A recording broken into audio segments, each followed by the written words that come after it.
Bhutto Zardari.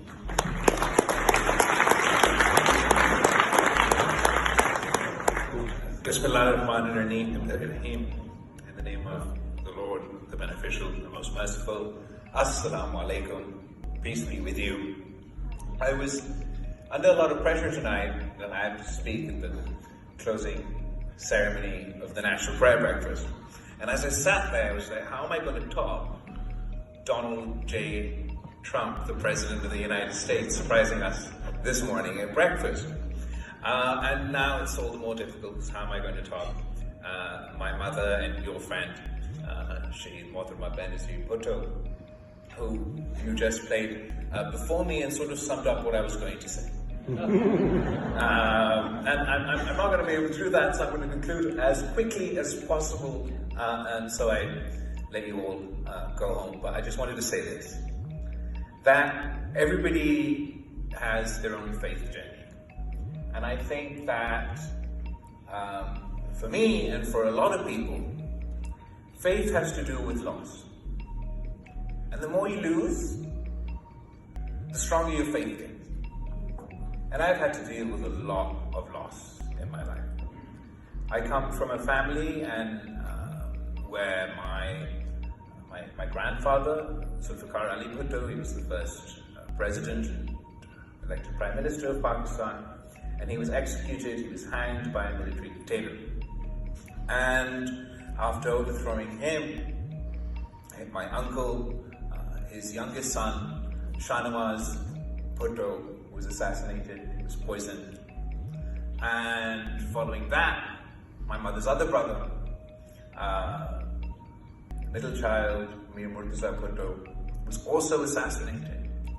And ultimately, finally, tragically, in 2007, my mother, Shaheed Mohtharma Benazir Bhutto, was assassinated in Pakistan in her election campaign, December 27th, 2007. And on February 5th, 2008, or February 8th, 2008, she was scheduled to address you all here at the National Prayer Breakfast. So not only, obviously, one's connection with faith is strong, and all the more stronger when you start talking to God a lot more. When you want to get mad at Him, that your loved one's not around, your parents is not around. But one thing I want to say to all of you here today, as a man of faith, but as a politician, is that religion is often used to divide us.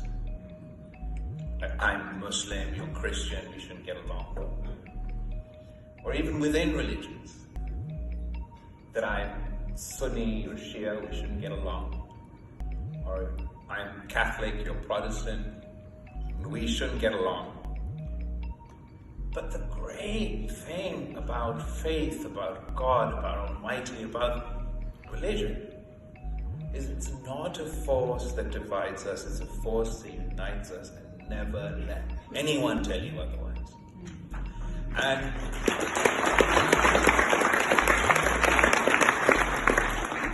part of what's great about the prayer breakfast is that people don't get this. If you're someone watching TV this morning, I don't necessarily think you got this memo. If you're here in this room, I don't think you realize this. This is not a Christian prayer breakfast.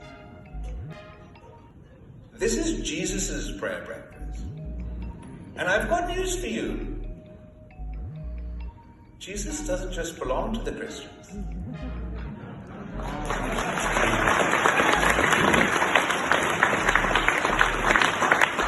Like, I learned about Jesus, peace be upon him, from my mother, who taught me about Jesus as he is described in the Holy Quran and in Muslim teachings. And every single Muslim here today, no matter what you're taught, every single Muslim you know, remember this, they believe in Jesus. They're a follower of Jesus. They've been taught just at the same mosque, in the same school, in the same house where they were told to follow the teachings of Prophet Muhammad, peace be upon him. The same book, the same school, the same home taught them to follow the teachings of Jesus, peace be upon him. So I'm grateful to the National Prayer Breakfast and to all of you. It's not the National Prayer Breakfast actually, the International Prayer Breakfast. I'm grateful to all of you for providing us the opportunity to meet each year with friends from all across the world and unite around our shared belief in Jesus. I thank you all. Good night.